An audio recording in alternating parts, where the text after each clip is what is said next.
You know, in today's world, it seems like most countries feel the need to pick a side, to join a team.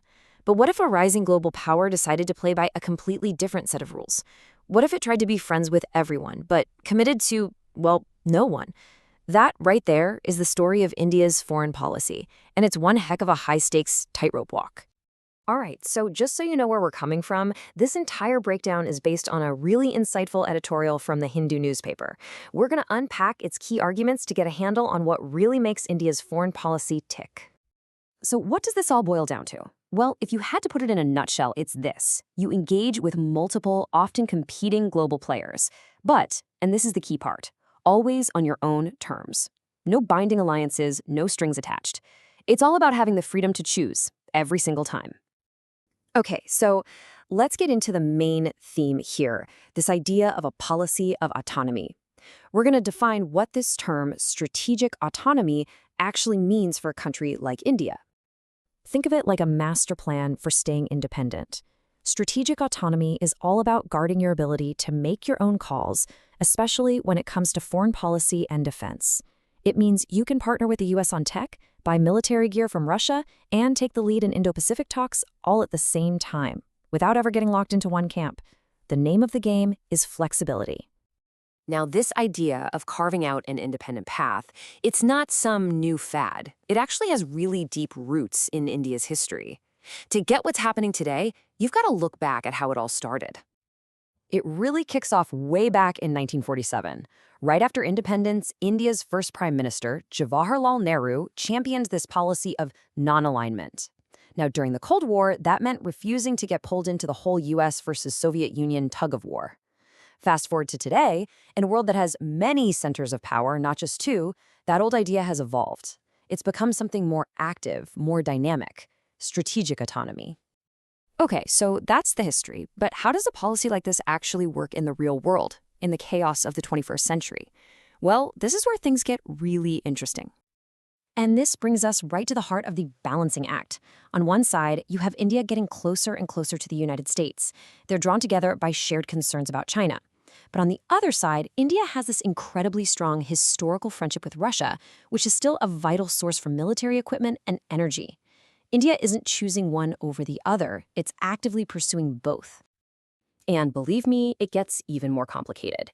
India is a central member of the Quad, a security dialogue with the US, Japan, and Australia, which is pretty widely seen as a counterweight to China. At the exact same time, it's managing a very long and very tense border with China, a major competitor. So it's cooperating with China's rivals while managing a direct conflict. Talk about a balancing act. And the list just goes on. The whole strategy is to build this complex web of relationships. You've got the Quad, you've got this new group called I2U2 with Israel, the UAE, and the US, you've got stronger ties with Europe, and this bigger leadership role in the Indo-Pacific. The logic is actually pretty simple. The more friends you have in different circles, the less you have to rely on any single one of them.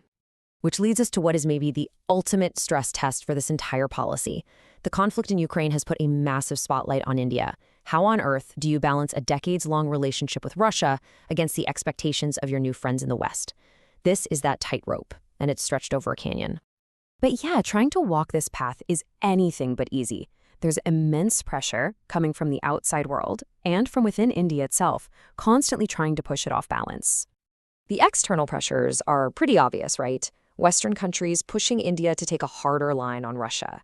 But there are also huge internal challenges. To really be a confident global power, you need to have your house in order. We're talking about things like infrastructure, education, and governance. It's tough to project strength abroad if you're dealing with big problems at home. So, faced with all this external pressure, what has India done? Well, a fantastic example is its voting record at the United Nations. By consistently abstaining on resolutions condemning Russia, India is sending a very clear message to the world. We won't be pushed into a corner. We'll make our own decisions based on our own interests. It's a textbook move for a country practicing strategic autonomy. So what's the game plan to keep this going?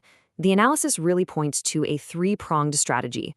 First, keep building up your own economic and military muscle. Second, get to work on those crucial domestic issues to unlock the country's full potential. And third, above all else, never lose that flexibility on the world stage. This all brings us to the big picture, the why. Why go through all this trouble? Why perform this complicated diplomatic dance? Well, it's all for one very specific, very important reason. At the end of the day, behind this entire complex strategy, there is one single driving ambition. And that ambition is to become a leading global power, a country that doesn't just react to world events, but actually helps shape them. And this is our key takeaway. For a country as massive and diverse as India, strategic autonomy isn't just a clever policy choice. It's an absolute necessity. It's the only tool that lets India climb that global ladder on its own terms. But this whole discussion leaves us with one final massive question. A strategy like this works great when you're a rising power. But what happens when you've finally risen? As India gets stronger, both economically and militarily, will it be able to keep up this delicate balancing act? Or will the sheer gravity of global politics eventually force it to pick a side? Now that is something to think about.